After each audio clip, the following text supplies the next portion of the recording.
कर्नाटक में भाषा को लेकर विवाद थमता नजर नहीं आ रहा है। दुकानों के नेम बोर्ड पर 60% कन्नड़ भाषा के इस्तेमाल वाले बेंगलुरु नगर निगम के निर्देश के बाद कन्नड़ समर्थक समूहों में बेंगलुरु के विभिन्न हिस्सों में हिंसक विरोध प्रदर्शन किया। कन्नड़ समर्थक समूहों ने बड़ी संख्या में 4 पहिया और 3 पहिया वाहनों में आकर और झंडा लगाकर विरोध प्रदर्शन किया, जिससे ट्रैफिक जाम जैसे हालात पैदा हो गए। वहीं कन्नड़ समर्थक समूह ने एक होटल के अंदर पहुंचकर नारेबाजी की और तोड़फोड़ भी की। ये लोग यहीं नहीं रुके, उन्होंने होटल के बोर्ड को उखाड़ने की कोशिश की। इन लोगों ने होटल के अंदर भी घुसने की कोशिश की, लेकिन पुलिस ने इन लोगों को अंदर जाने से रोक लिया। प्रदर्शनकारियों ने होटल के बाहर जमकर तोड़फोड़ की और बाहर रखे गमलों को भी तोड़ा। इस बीच प्रदर्शनकारियों की पुलिस से भी झड़प हो गई। वही इस पर बोलते हुए कर्नाटक रक्षणा वेदिके के प्रदेश अध्यक्ष TM नारायण गौड़ा ने कहा कि विभिन्न राज्यों के लोग बेंगलुरु में व्यवसाय कर रहे हैं, लेकिन वे अपनी दुकानों पर कन्नड़ नेम प्लेट नहीं लगाते हैं। अगर वे बेंगलुरु में ही रुकना चाहते हैं तो उन्हें अपनी दुकानों पर कन्नड़ में नेम प्लेट लगाने होंगे। 60 ಭಾಗ ಕನ್ನಡದ ನಾಮಫಲಕ ಇರಬೇಕು.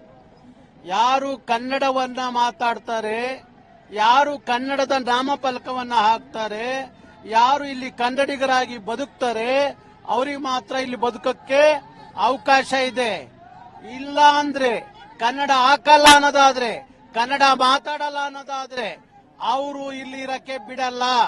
ಹಾಗಾಗಿ ಯಾವುದೇ ಮಾರ್ವಾಡಿಗಳಿರ್ಬೋದು, ಸಿಂಧಿಗಳಿರ್ಬೋದು, ಗುಜರಾತಿಗಳಿರ್ಬೋದು, ಹಿಂದಿ ರಾಜ್ಯಗಳಿಂದ ಬಂದಂತರಿರ್ಬೋದು, ನೀವು ವ್ಯಾಪಾರ ಮಾಡಬೇಡಿ ಅಂತ ನಾವು ಹೇಳ್ತಾ ಇಲ್ಲ. ವ್ಯಾಪಾರ ಮಾಡಿ ಬದುಕಿ, ಬೇಡ ಅಂತ ಹೇಳ್ತಾ ಇಲ್ಲ. ಆದ್ರೆ ನಮ್ಮ ನಾಡಿನ ಭಾಷೆ ಕನ್ನಡ, ನಮ್ಮ ನೆಲದ ಭಾಷೆ ಕನ್ನಡ.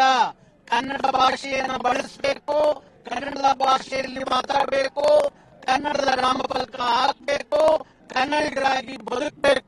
ಇಲ್ಲದೆ ಹೋದ್ರೆ ಗಂಟು ಮೂಟೆ ಕಟ್ಕೊಂಡು ಹೋಗ್ತಾ ಇರ್ಬೇಕು. वहीं कश्मीर से आई एक महिला मीना भट्ट पंडिता ने कहा कि यह कोई तरीका नहीं होता। यहाँ इन लोगों को अंग्रेजी नहीं चाहिए, लेकिन यहाँ के अधिकतर लोग बाहर रहकर अंग्रेजी बोलकर कमा रहे हैं। अगर इनको विरोध करना है तो ये विरोध का तरीका नहीं है।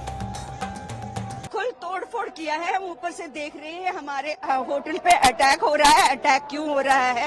आफ्टर ऑल हम अगर स्टेट गवर्नमेंट जो भी कर रही है, we don't have anything, but the central government, our governor is here, he is responsible for our security. They are calling us from the other places and then we are here.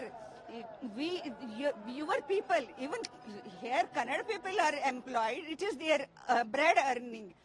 How can, if they do like this, people will not come here. Do you think people will come here? They will say they will kill us. We will not speak Kannada.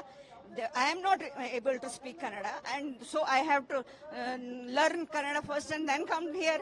Then nobody will come. So give the chance. They should understand. Kannada is essential. You speak. You are native of Kannada. You speak Kannada. Speak another language along with. Speak Hindi. We are living in India, Bharat. Speak Hindi and Kannada. Okay, English you do not want, but English is an international language, and most of you are abroad earning through speaking by speaking English only. So this is not the way. This is not the way. उन्होंने आगे कहा कि क्या इन लोगों को समझ नहीं है? अगर ये लोग अन्य राज्यों में जाएंगे तो अगर इनके साथ ऐसा व्यवहार किया जाए तो कैसा लगेगा? क्या इन लोगों को समझ नहीं है? ये दूसरे देशों में नहीं जाएंगे, इनको बीमारी के लिए दिल्ली नहीं जाना पड़ेगा, दूसरी जगह नहीं जाना पड़ेगा. आर दे गोइंग टू, फिर ये जाएंगे किसी और स्टेट में, वो वहाँ आने नहीं देंगे, बोलेंगे यहाँ तो कश्मीरी है तो कश्मीरी ही बोलो.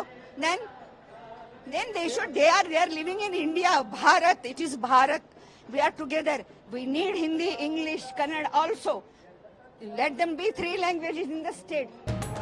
आपको बता दें, BBMP ने कहा है कि 28 फरवरी तक प्रशासनिक निकाय के तहत वाणिज्य दुकानों को 60% कन्नड़ भाषा के नेम प्लेट लगाने अनिवार्य है और ऐसा न होने पर कानूनी कार्रवाई का भी प्रावधान है।